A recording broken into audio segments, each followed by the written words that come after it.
Corporación Inmanente. Presencia internacional en medios. Nuestro primer capítulo en desdesabersinfin.com. Pues estamos muy contentos aquí de estar en este programa en la Corporación Inmanente, la señal internacional de Saber Sin Fin.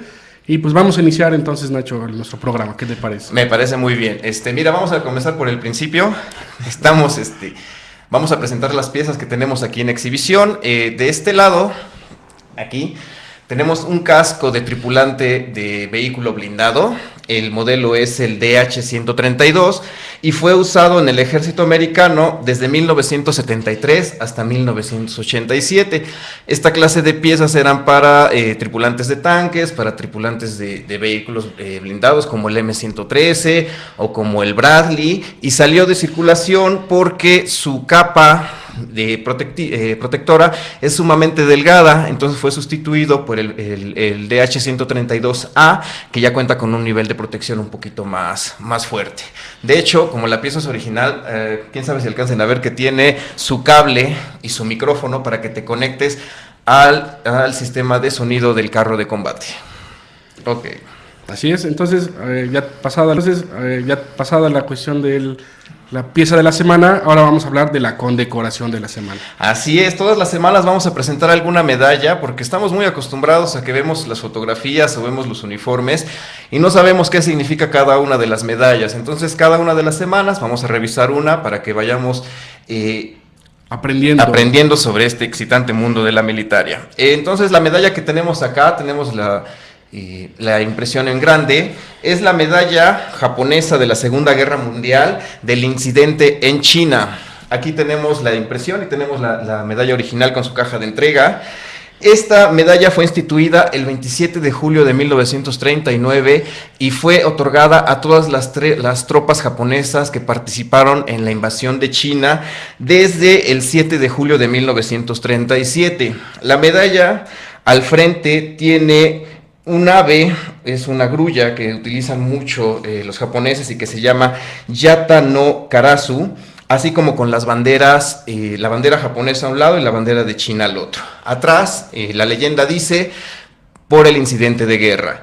Esta medalla estuvo instituida desde 1939 y hasta 1945, en que fue abolida con la derrota de Japón durante la Segunda Guerra Mundial. Es interesante mencionar que la medalla cuenta con el crisantemo, que es el sello de la Casa Imperial Japonesa. Así es, esta es una de las medallas que más se entregaron durante la guerra. Hubieron 2 o 3 millones de ellas, por lo que es de las más económicas y más fáciles de encontrar. Esta medalla es muy difícil que la reproduzcan porque hay tantas que no vale la pena copiarla. Sale más caro reproducirla. Que comprarla de veras, exactamente. Muy bien, pues entonces vamos a pasar a las efemérides de la semana. A las efemérides. Hay que hacer notar que las efemérides van a ser exclusivamente de historia militar. Ya lo habíamos mencionado antes, no vamos a hablar del mundo del espectáculo, ni de política, ni de cosas así. Pura cuestión militar. ¿Y de Justin Bieber? Ni de Justin Bieber tampoco, desafortunadamente. Así es, entonces, pues vamos a empezar. La semana pasada fueron 2 fechas importantes. La primera es el 5 de noviembre, que se celebró el Día del Complot de la Pólvora. Ah, muy bien. Un loco católico que hizo volar al rey Jacobo, porque obviamente pues estaban con la revolución anglicana, se habían separado del poder de Roma, y entonces pues tenía la intención de volar a él y a todos los nobles, y sin embargo es detenido, descubierto el complot, y lo meten al bote y lo ejecutan finalmente, ¿no? Pero es muy famosa esta historia porque en la película de V de Venganza pues sale precisamente, se mencionan estos hechos, y la máscara que usa el personaje principal, que ahora es muy famosa porque el grupo de hackers anónimos la usan, pues es la de Guy Fawkes, que es precisamente el nombre del que quería volar al rey Jacobo, ¿no? Y entonces, bueno, vamos a mencionar el 7 de noviembre de este año falleció el hijo de Rommel, del mariscal Rommel. Del general Marshall Erwin Rommel. Sí, entonces, y vamos a mencionar que tiene conexión alguna con las efemérides ya de esta semana. Vamos a empezar con las efemérides, entonces, propiamente de esta semana. Hoy es un día muy importante, Nacho. Hoy es un día muy importante. Me gusta que coincidamos la primera transmisión con esta celebración. Es el día del Memorial Day en Estados Unidos, el día del final de la Primera Guerra Mundial. una de las guerras más cruentas, más sangrientas, más Así donde es. hubo derroche de recursos a lo bestia, mucha gente murió, toda una generación se perdió ahí. La primera guerra, la industrialización de la guerra ya a todo vapor. Bueno, yo he estado leyendo últimamente donde la mayoría de la gente piensa que fueron 10 millones de soldados los que cayeron, pero ya en total fueron 16 millones de víctimas las que cayeron durante la Primera Guerra Mundial, y debemos recordar que tuvo más impacto porque 4 imperios fueron los que desaparecieron, y cuando termina la Gran Guerra, Estados Unidos surge como vencedora, se empieza a posicionar como una potencia mundial ya en todo el sentido de la palabra, así como el imperio japonés.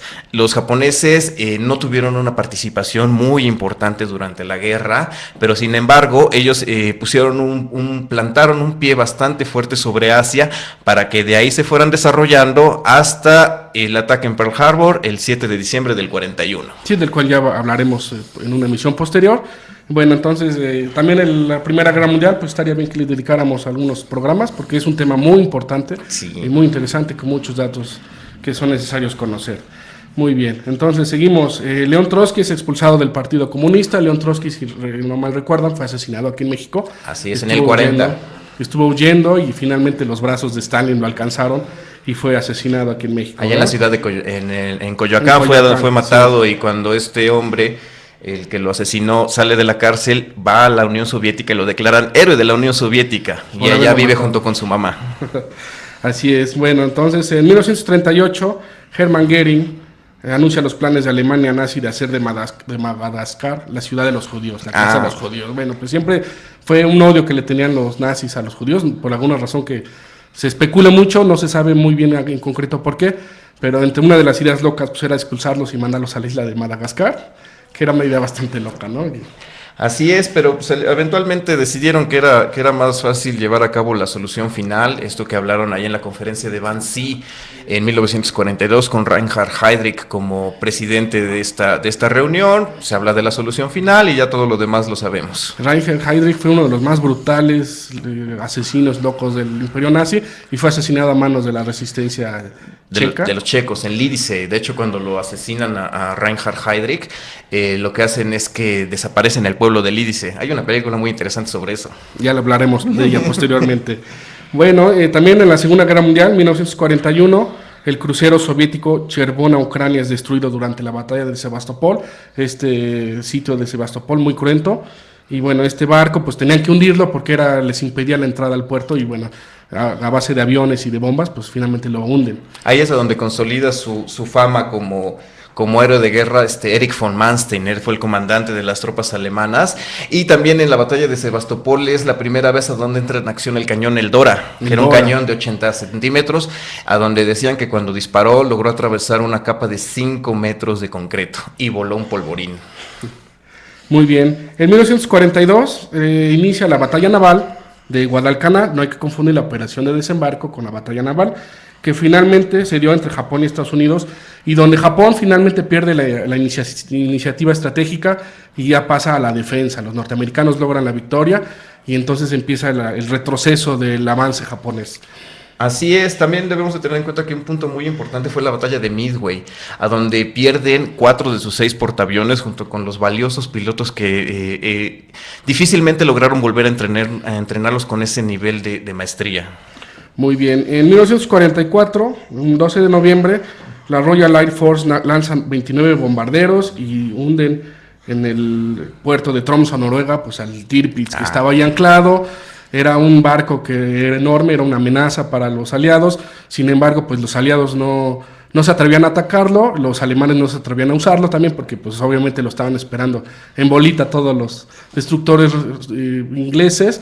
Y bueno, finalmente organizan una expedición con unos aviones, con unas bombas muy grandes, muy pesadas de 5 toneladas cada una, y le pegan y lo hunden. Y entonces se desperdicia un barco que prácticamente no vio servicio. Así es, aquí pasó algo muy similar a lo que pasó en la Primera Guerra Mundial durante la batalla de Jutlandia.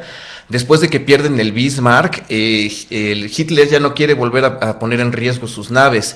Entonces llegaron a un combate y las naves nunca más se volvieron a hacer a la mar.